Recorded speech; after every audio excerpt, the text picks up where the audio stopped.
자, 방금 김범석 특파원이 전해줬다시피 사흘 만에 어떤 평화의 소녀상 전시가 중단될 수밖에 없었던 이유, 일본 우익들이 직접 이야기하고 있습니다. 들어보겠습니다. 即刻中止していただきたいですね、展示を。補助金交付の決定にあたっては、事実関係を確認、精査した上で提出に対応し。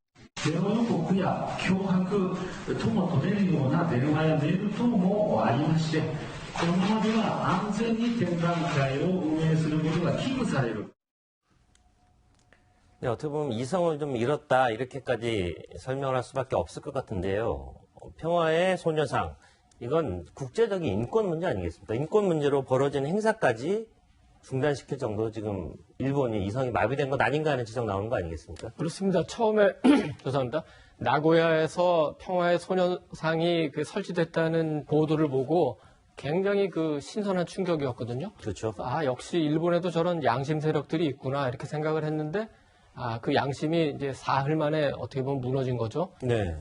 그렇지만 이제 중단시킨 세력에 대한 비난은 아무리 해도 지나치지가 않겠습니다. 그렇지만 저 소녀상을 설치하기 위해서 노력한 예술가들, 네. 그다음에 단체들, 그리고 거기에 항해하는 반아베 시위를 벌이는 분들, 이런 양심 세력이 일본에도 있다는 거를 우리가 또 한편으로는 기억할 필요가 있습니다. 네. 아까 사토 부대신이 앞장서서 혐한 감정을 조장하고 군국주의를 부추기고 있지만 일본의 대표적인 언론이라는 아사히 신문이죠. 네. 그러니까 진보적 약간 성향의 신문인데 아사히 신문은 평소에도 한일 문제와 관련해서 괴롭지만 과거를 인정하지 않으면 일본의 미래는 없다. 네. 이런 논조를 유지하고 있는 신문이거든요. 그렇죠.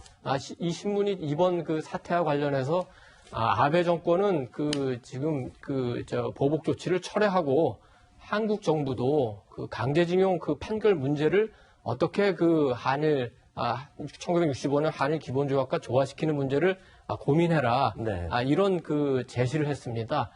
사실은 지난주에 저희 신문도 같은 맥락에서 사설을 썼는데 네. 이게 그러니까 이른바 관제 민족주의에 휘둘르지 않는 양국의 좀 더 그래도 국제화된 시각을 가진 사람들의 목소리라고 저는 생각을 합니다. 네. 그래서 문재인 정부도 그런 방향으로 생각을 해줬으면 좋겠고 하나만 더 짚어주면 라틴어로 끼보노라는 말이 있죠. 누가 이익을 보느냐. 네. 지금 이 한일 간의 갈등에서 누가 이익을 보죠? 네.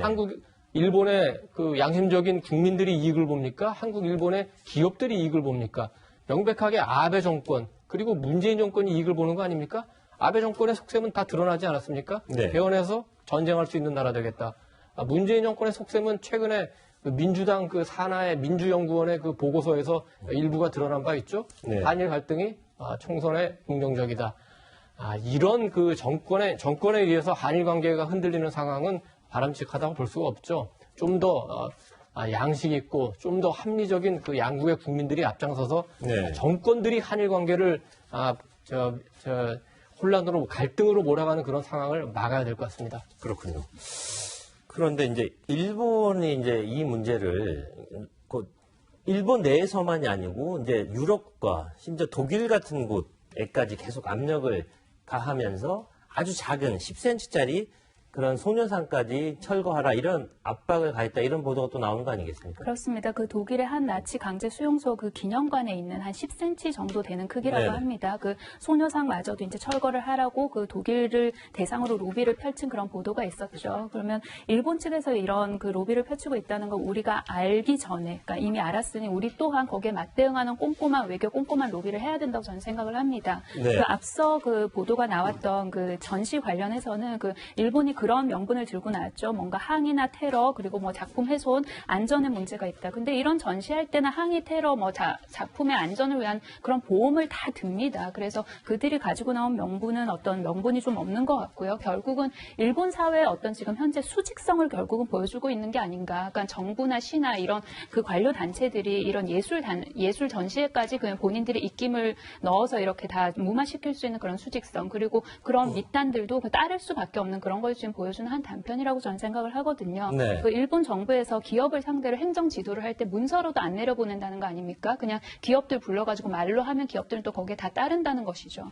그렇다면 우리나라 대한민국은 뭘 고민해야 되느냐? 일본의 이런 수직성을 어떻게 파고들고 깰 것인지를 고민을 해야겠죠. 그렇다면 여기서 가장 중요한 건 저는 사람과 사람 간의 교류라고 생각을 하거든요. 네. 이들이 지금 위안부조차도 뭐 역사적으로 없었던 일이라고 지금 그런 망언을 하고 있는 거 아닙니까? 그렇다면 우리는 일본의 그런 깨어있는 지식 세력을 향해서 더 많은 교류를 해야 되는 것이죠. 그러니까 네. 전쟁 중에도 협상하면서도 뭐 군비 개발하고 그런 거 아니겠습니까? 그 과거를 살펴보면 베트남은 미국이랑 전쟁할 때도 미국으로 유학생들을 보냈어요. 결국은 뭐겠어요? 나중에 어차피 이렇게 같이 살게 되는 그런 세계적인 국제사회에서 일원으로서 더 깊은 상처를 남기면 안 되는 거 아닙니까? 우리가 네. 언제까지 일본이랑 이렇게 맞대응하고 있을 건 아니잖아요. 결국에는 이게 언젠가는 갈등이 풀리고 이제 서로 이웃으로 살아갈 텐데 그렇다면 일본 측도 생각을 해야겠죠. 그 대한민국 국민의 감정에 이런 정말 이렇게 회복할 수 없는 이런 상처를 남기는 건 그들에게도 전혀 도움이 되지 않는 그렇죠. 거거든요. 네. 그래서 좀 일본 정부도 대한민국 정부도 분명히 읽고 고민할 부분은 있다고 생각합니다. 네.